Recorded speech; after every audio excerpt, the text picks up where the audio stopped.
I loved everything about Spider-Man Across the Spider-Verse. There isn't one single gripe I have with it.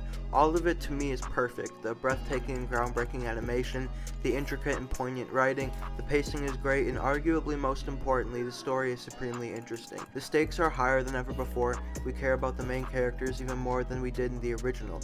Gwen, for example, is developed much more in Across the Spider-Verse than she was in Into the Spider-Verse. The story is hers just as much as it is Miles. Even the soundtrack complemented the film perfectly. From the essential sounds to the songs made specifically for the movie, curated and executively produced by Metro Boomin. To me, the tracks recorded for Across the Spider-Verse just add to the monumental occasion that the movie is. Walking into the theater, I thought, how many more times am I going to walk into one knowing I'm seeing a Spider-Man movie? After all, he is by far my favorite superhero, and I don't want to take these moments for granted. All of the anticipation and high expectations were exceeded even more than I thought was possible. Somehow, someway, this movie surpassed Into the Spider-Verse, and while I love that movie and rewatched it twice in the past 3 days at the time of me writing and recording this, Across the Spider-Verse is a flawless follow-up.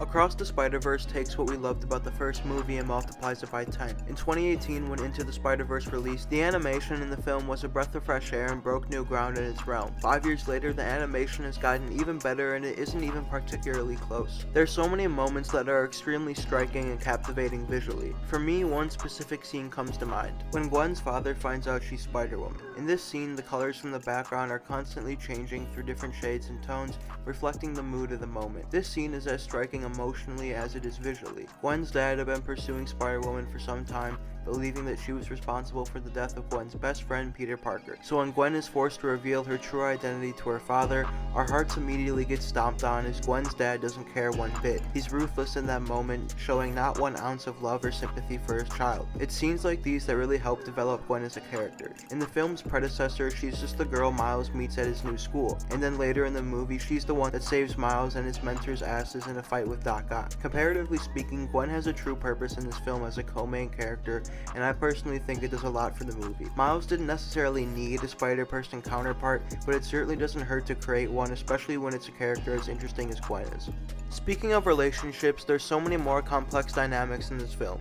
You have Miles and Gwen, Miles and his parents, Miles and Peter, Miles and Miguel kinda, and the list goes on. In Into the Spider-Verse, Miles had some intricate relationships with family members and friends. The one that sticks out to me the most is him and his father, Jeff. Jeff goes out of his way to be as good of a father as he can, but in the midst of doing that, he also has to balance being a cop and disciplinary as a parent. You can tell he wants to be there for his son, but sometimes he isn't really able to do that for various reasons. The first one is the obvious thing, it's something I already mentioned, he's a police officer. The idea of your typical police officer is strict, hard-nosed, and stern. Jeff showcases the tendency to be that, telling Miles to take down the stickers he put up around Brooklyn in the first film, and grounding him multiple times in the second. I think these factors play into the type of person Jeff is. He loves his son but also feels the need to be hard on him and close off his own emotions. This is shown in the first movie when he offers Miles an opportunity to spray paint a wall. Spray painting walls is something Miles did with his uncle Aaron, something his dad did not approve of originally. When Jeff offers this to his son, he sort of cringes at what he just said. All he was trying to do was bond with his child, but for some reason it was extremely difficult for Jeff to say that. Miles' relationship with his father starts to deteriorate when he constantly goes missing, and you could say the same about his relationship with his mother. He's never home, always rushing from place to place, and can't seem to show up for things his parents expect him to be at. This happens on multiple occasions in Across the Spider-Verse, when Miles and his parents have a meeting about his future plans set up with an employee at his school, and when his mom and dad wanted him at a party he was supposed to attend. At that party Miles was supposed to be at, his dad gave a speech. He said in his speech he loves Miles and that Miles is the reason he does what he does in the first place, but Miles wasn't there to hear it. These things feed into Miles' identity as a student, son, and your friendly neighborhood Spider-Man. Like his father, Miles has to find a way to balance all of these responsibilities while at the same time keeping the fact that he's Spider-Man under wraps. He's a bright kid. He attends a preppy school and originally tries intentionally failing out of it.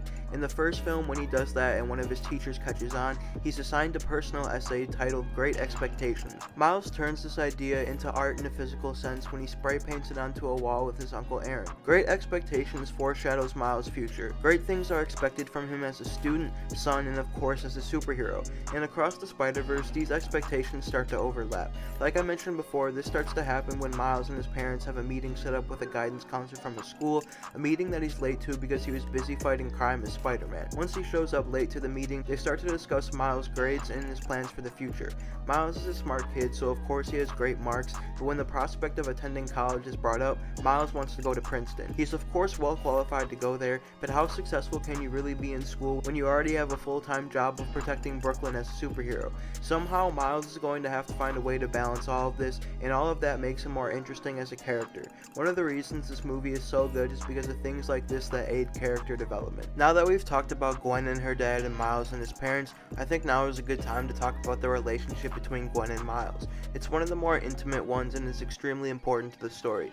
Miles and Gwen met each other in the first movie at school. At first, Miles seems to have feelings for her, but they only really stay friends and nothing more. This is a big deal for Gwen because after she lost her best friend, the Peter Parker in her dimension, she vowed to stop making friends. Miles was the first friend she made post that situation, so he holds a special place in her heart because of that. In the new film, Gwen comes to Miles' dimension to pay him a visit. Initially, Miles and Gwen have a good time talking and flying around the city, but all of this changes when Gwen opens up a portal. Before entering it, Gwen tells Jessica Drew, another Spider-Person, that she'll never see Miles again. Judging by the look on his face, this really hurt Miles. Gwen then goes into the portal and Miles follows her even though he wasn't invited. After this, Gwen gets angry at Miles. In their journey through the Spider-Verse, Miles meets all these other spider people, but this is when things start to go south.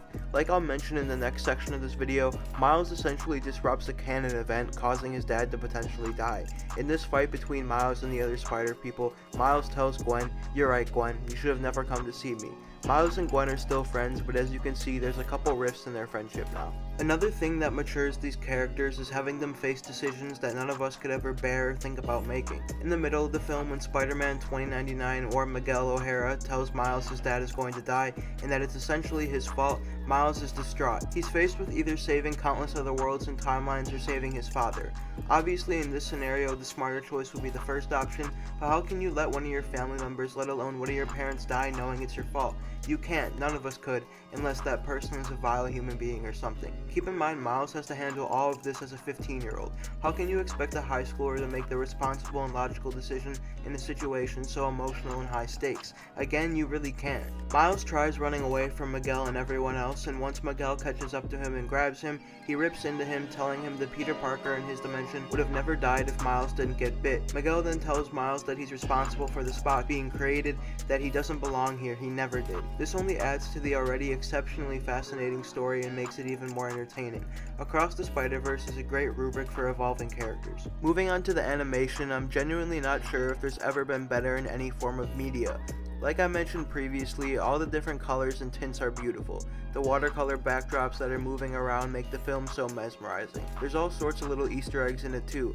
The Everything Everywhere All at Once references, the Hungman Sun poster, the little Puerto Rican flag that pops up when Miles' mom Rio snaps her fingers. Even the little things are designed so intricately, for example when the dimension portals pop up.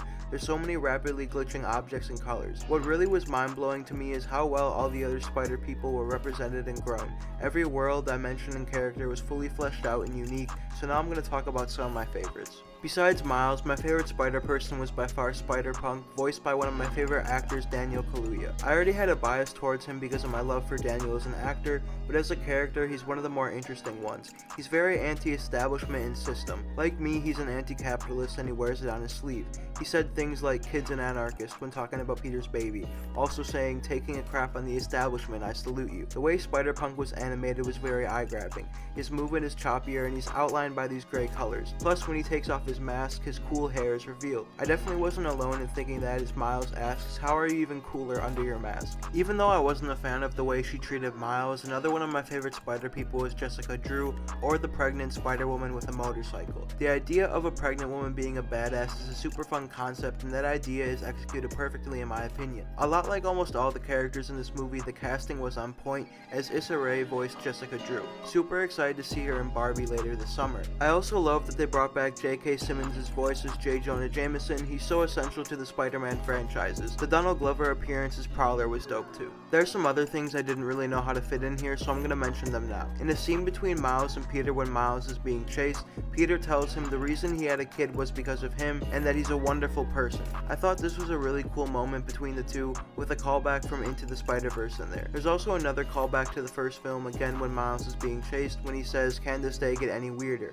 This is a callback to when Peter said the same thing when they were meeting the other Spider people in the first film. There's a scene in here where Peter and MJ are talking, and Peter asks her if she thinks he's going to be a good parent. MJ says there's no playbook for raising someone like her, and then Gwen pops up on the screen. MJ continues, "Or being someone like you," and then Miles pops up on the screen, alluding to the like you being like Spider-Man. Lastly, Across the Spider-Verse ends with a few of the biggest superhero twists of all time. Yes, there's multiple. Miles tries to go home, and once he thinks he's home, he talks to his mom.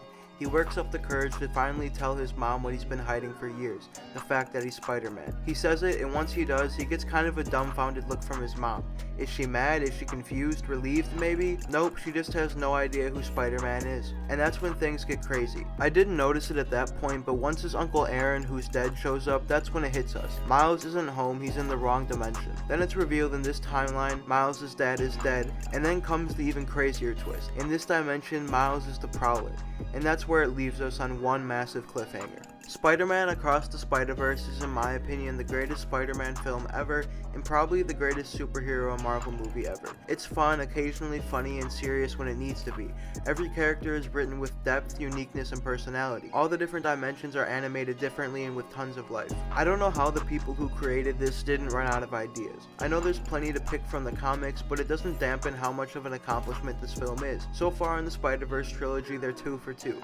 2 for 2 with 2 of the greatest animated movies ever. I've watched it twice now, and somehow it got even better on the second watch. Out of 5 stars, I gave it a 5. Out of a score of 10, I gave it a 10. Out of 100, well, 100. Truly a one-of-a-kind film and a one-of-a-kind theater experience. I'll never forget the first time I saw it in the cinema. What a way to kick off summer 2023. Anyways, everybody, thank you so much for watching. I know this video wasn't very focused, but I just wanted to rant because I love this movie so much, and I love the first one so much too. Yeah, next video will be Uncut Gems versus Shiva Baby. You may remember a while back I did Perfect Blue versus Black Swan. This is pretty similar to that, so yeah, be on the lookout for that next few days, and until next time, I'll see you soon. All of my own, doing shit solo. You can't come my way. Knowing me, I never like photos. I ain't got time today.